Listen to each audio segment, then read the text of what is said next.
what you're witnessing now is an energy shift. You know, people are talking about Errol Spence should have took a tune-up fight. Heck, I even said that. But that's one of the dog things about Errol Spence. It's one of the things I like about Errol Spence. It's something that I constantly has complimented him on. But, you know, my detractors will never mention that. You know, they'll never bring that up. I don't aim to take away from a person just to take away. That's something that Spence fans does. You see something that I like, you got some dog qualities, I'm gonna let you know. I always like that about Errol Spence. Nobody really does that. That's one thing that separates him to me. But as far as him taking the tune-up fight, listen, I like the dog aspect of it, but if you were taking this fight seriously, and if you were, you know, hell-bent on your intent, you would have took a tune-up fight. You ain't got to prove nothing to us. We know you can get up off the couch and put some work in. It would have been nothing wrong with taking a tune-up fight to make sure that you were sharp. I would prefer that you were sharp. I don't want this, oh, he's been on the couch excuse lingering in the background. So back to this energy shift. You got to ask yourself, how did these guys go from talking all that major crap that they was talking? Oh, and y'all was talking it. I understand. You guys are trying to psych yourself up, you know? But see, I knew the energy was going to shift the closer we get to the fight. So how do you guys go from, oh, he going to stop Bud, he going to do this and that, he breaking bones, he this and that, to now y'all back on, hey man, Errol, maybe you should have took a tune-up fight. Wait a minute. Just a week ago, y'all was super confident. Or was that even real? See, we find that out now that it wasn't real like we always knew. That's why when we see y'all barking, man, we just be laughing at y'all like, yeah.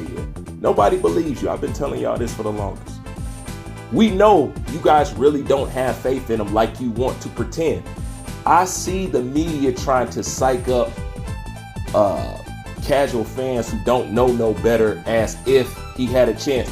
They're trying to erase the fact that Terrence Crawford is the favorite in this fight. Let me say that again. It's the favorite in this fight.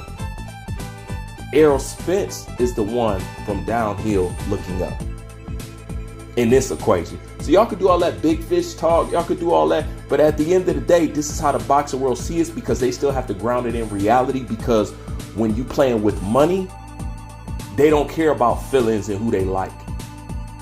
They know what they're looking at the end of the day. And you guys have had enough warning signs along the way to let you know that it's a cliff up ahead. All right, you knew all about it, but now as that cliff is getting closer and you realize that y'all finna plunge all the way to the bottom of the abyss, now you thinking like, oh, tune-ups, oh, well, maybe Earl should have did stuff. No, we don't want to hear that. Don't nobody want to hear no excuse. It's too late now. And to be quite frank and honest, I like Errol Spence getting up off the couch and fighting guys, but in this situation, let's not be fooled. He was forced into this situation. This is not the avenue that he wanted to explore, him or Derrick James. Let's be real. He's just figured out that if you keep listening to Al, he's going to miss out on a lot of money. But other than that, he talked about, you know, people thought that I was going up. What do you mean people thought you was going up? You got in front of the camera when they asked you about Terrence Crawford. You say, well, I can go up and fight Canelo Alvarez. You put that in the minds of the people to say, we didn't. You said you were going up. So if we were to doubt that you're going to fight Terrence Bud Crawford, maybe it's because you said, I can go up and fight Canelo Alvarez. And you said that more than a handful of times in front of a camera. All right, but let's face it. He in a tight situation. Paramount in a tight situation. Put Al Heyman in a tight situation. He want to pimp Spence out and stretch him, you know what I'm saying, longer. But Spence knows the reality of his situation and his physical condition and his eye. He know he's really done. The difference is, Al like, look, we know you have the fighter that you used to be. All right, but we can still stretch you out and get this money. Let's go along with this plan. No, Errol Spence want to get the bang for his buck right now. See, this is where they differ. This is why he had to go get a new management. Because Errol want to cash out right now. He don't want to wait for the stretch plan that Al Haymon was going to put him on. That's why Terrence Bud Crawford has always been the problem. Terrence Bud Crawford has always interfered in what Al Haymon had for Errol Spence. And Errol knew that. Errol knew the plan. It just, the ceiling came crashing in. And when it came crashing in, Errol Spence grabbed for the first lifeline that he could see. And then boom, now he's interested in the fight. But how could you be so interested in the fight and telling the fans that you're going to give them something, listen close. And this is what I'm going to end it with. Listen close. A fight that you have been downplaying this entire time.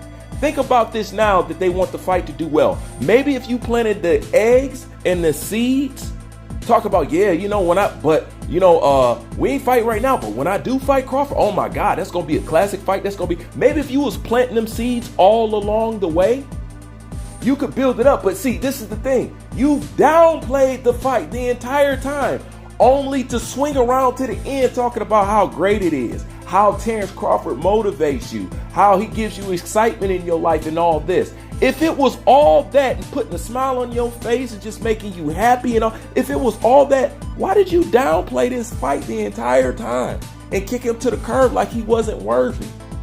But at the same time, when it comes to you're complimenting the shit out of him, you know what I'm saying, his legacy and this and that, in front of the world, you're shitting on his legacy. He ain't nothing, he ain't fought nobody, but at the same time, he's bringing you all this joy. How could this man bring you all, you mean the man that fought nobody is giving you all these tingling feelings? That's what you're saying? Once again, he's been contradicting the entire time. Go get a belt, this, that, and the third. He's been doing it the whole time. Contradiction, this and that. Oh, I was going to fight Terrence Crawford. No, I can go up and fight Canelo Alvarez. Contradiction the whole freaking time. But at the end of the day, don't nobody want to hear about no tune-up. It's too late. Because the only reason we got in this position and we get in this fight because shit fell through over there at PBC. Let's not act blind, deaf, and dumb for 1 second. I just got to keep putting this back on the table while y'all keep trying to say, see, he kept this. No, that's the narrative y'all painting it up with. This is what's underneath. This is what it really is. This is why he don't want to have no conversations about who did what and why to hold up. Terrence Crawford, truthfully, you can tell he don't have no problem going down that route. He's not going down that route because Errol don't want to go down that route. Now, try to pretend and act like you don't know that's true. We all know who really wants to avoid this conversation. And we know that Terrence Crawford is just being cordial because that's just the type of good-natured person that he is. While y'all attacking people's family members and stuff like that. So don't nobody want to hear that. It's the end. The end is here. You're going to watch this execution and you're going to get on with your life. Then you're going to go jump on Deontay Wilder. We know how you're going to move. So just get ready for the shift. Just get ready for the jump. That's all I'm saying. Like, comment, subscribe. I'm out.